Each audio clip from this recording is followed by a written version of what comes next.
Et franchement, la politique états-unienne avec Israël, c'est à n'y rien comprendre. Un jour, ils font voter à l'ONU un appel à cesser le feu, et de l'autre, ils maintiennent leur immense soutien financier et militaire à l'État israélien. Un jour, ils critiquent Netanyahou, et le lendemain, ils répètent son soutien indescriptible au gouvernement de Bibi. Bibi, c'est le petit surnom de Benjamin Netanyahou. C'est que derrière, vous allez voir, il y a un jeu de chantage multiple qui nous fait dire qu'en géopolitique, il n'y a pas d'amis, il n'y a que des codépendances. Alors que se passe-t-il entre l'État israélien et l'État états-unien? C'est ce qu'on va voir ensemble dans cet épisode des Vite Fait.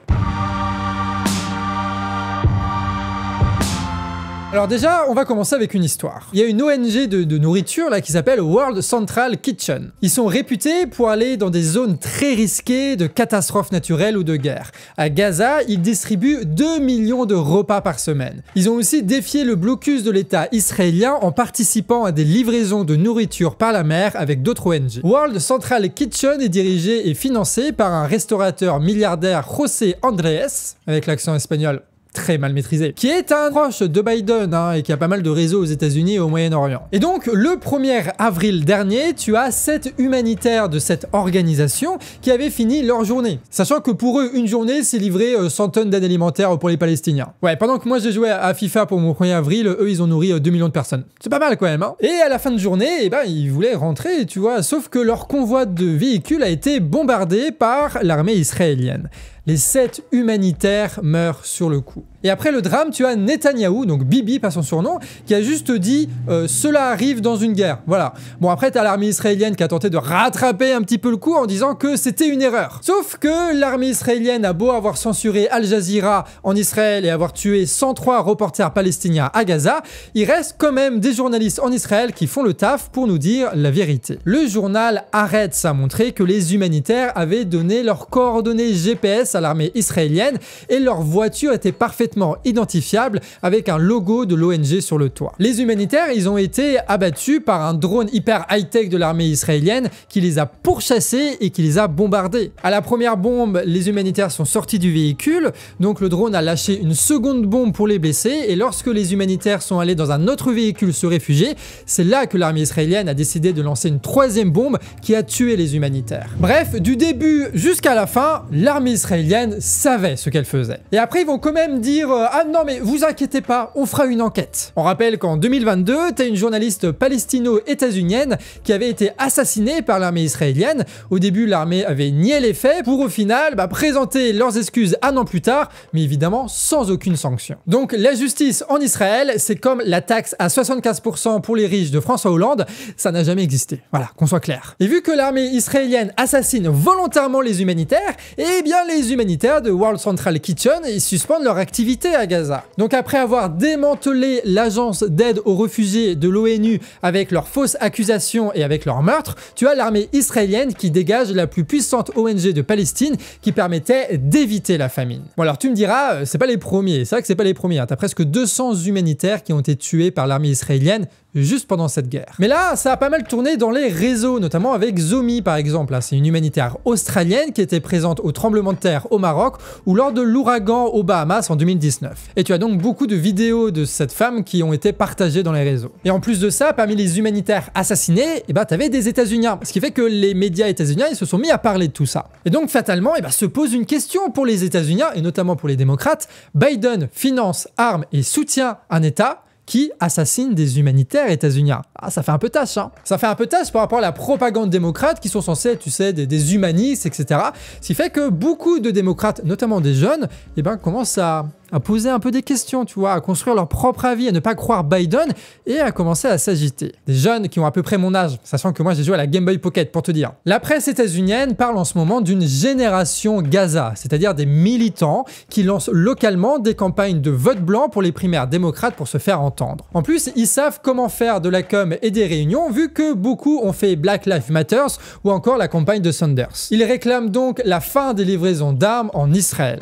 Et c'est un mouvement qui prend de l'ampleur encore plus avec le meurtre des humanitaires. Ce qui fait que, jour après jour, À mesure que les crimes de l'État israélien s'accumulent dans cette guerre, eh bien, la contestation des démocrates grandit contre Biden. Avec la guerre, Joe perd des précieuses voix qui lui feront probablement perdre l'élection au profit de Trump en novembre prochain. Ce qui fait que Biden est un peu dans une situation délicate parce que il soutient une guerre et en fait ça va lui faire perdre l'élection. C'est pour ça qu'il fait beaucoup d'annonces symboliques, tu vois, contre Netanyahou en essayant de préserver un petit peu son électorat. Et du coup, on peut se poser une question. Pourquoi est-ce que Netanyahou a-t-il assassiné ses humanitaires? Pourquoi est-ce qu'il fait une guerre et un massacre aussi horrible en prenant le risque de se friter avec Biden alors qu'il a un besoin impérial des États-Unis pour sa guerre? Déjà, il faut comprendre qu'à Gaza, Netanyahou, il utilise la stratégie de la famine. En gros, il détruit toute la bande de Gaza, pousse les Palestiniens à l'exil au sud, assassine les humanitaires pour les priver de nourriture, pour forcer les Gazaouis d'une façon ou d'une autre à fuir dans le désert du Sinaï égyptien. De quoi satisfaire les plus gros tarés religieux de la société, de l'électorat et du gouvernement israélien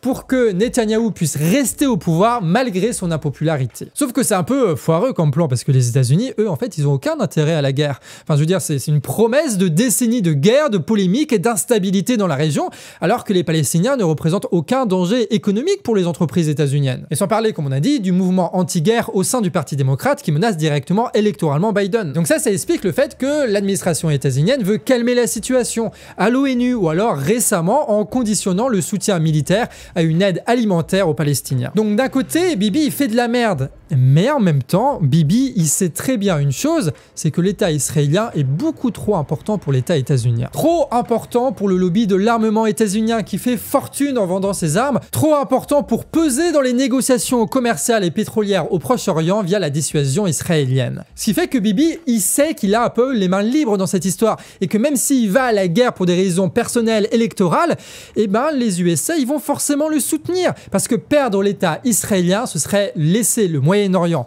à l'Iran, à l'Arabie Saoudite et à la Chine et donc dire adieu à l'influence états-unienne dans la région et à de gros marchés juteux pour leur entreprise. En fait, il y a un lien de codépendance entre Joe et Bibi. Et Bibi, il n'hésite pas à utiliser ça à son propre profit. Genre là, l'armée israélienne a bombardé l'ambassade iranienne en Syrie, qui a tué une dizaine de membres de l'armée iranienne. C'est une escalade militaire de taré, ça. Il pose alors un dilemme aux États-Unis. Si l'Iran réplique, l'escalade mènera à une guerre et les États-Unis seront obligés de soutenir Israël, qui deviendra le centre de la politique occidentale de la région, et ça que l'armée ou l'industrie états-unienne soit prête ou pas. Tout passera donc par Netanyahou, qui pourra alors rester au pouvoir.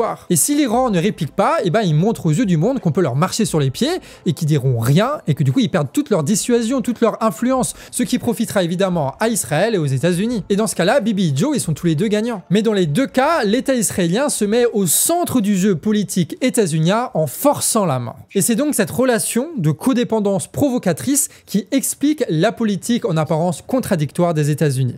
Parce qu'en fait, rien n'est contradictoire ou illogique en géopolitique. Biden dénonce à l'ONU pour gagner l'élection, mais file 18 milliards d'armement à l'État israélien parce qu'il ne peut pas perdre cet allié, aussi belliqueux et dangereux soit-il, mais il utilise ce financement pour éviter l'enlisement en Palestine qui n'arrange pas les intérêts états-uniens, mais Netanyahou, lui, pousse l'armée israélienne à s'engager avec lui en Iran. D'ailleurs, petite question, comment est-ce que toi tu penses que ça va finir cette histoire en Palestine là? N'hésite pas à mettre ça en commentaire, comme ça on va pouvoir tous un peu débattre de tout ça. Et ça c'est une explication très géopoliticarde, mais il n'y a pas que ça à penser. Parce que là on parle, mais en vrai, il y a beaucoup de gens en Israël en ce moment qui commencent à s'organiser contre le gouvernement Netanyahou. Manifestations, blocages, unions, lutte contre les ultra-orthodoxes, démission du gouvernement, c'est le bordel en Israël et ça pourrait bien changer la donne pour Netanyahou et ses petits calculs de politicards et peut-être que ça pourra arranger le sort des Palestiniens aussi. Une situation délicate pour le gouvernement de Benjamin Netanyahou qui pourrait bien être l'opportunité qu'attendait l'administration états-unienne pour reprendre la main sur l'État israélien et dégager un Netanyahou qui risque de devenir plus gênant qu'utile. Mais ça, ce sera le sujet d'un prochain vite fait, donc n'hésite pas à t'abonner si ce contenu te plaît. Et ce que vous venez de voir, c'était un vite fait, un format très court au Canard Réfractaire d'analyse critique. On va essayer d'en publier 2 par semaine avec en plus des critiques médias, des formats longs, des formats sur les affaires, avec en plus la quotidienne que nous avons sur Actu Réfractaire. Évidemment, tout ce travail nécessite du financement pour qu'on puisse tous travailler tous les jours là-dessus.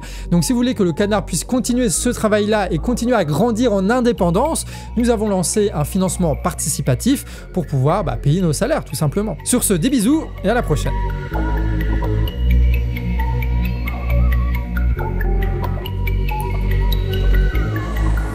Quack.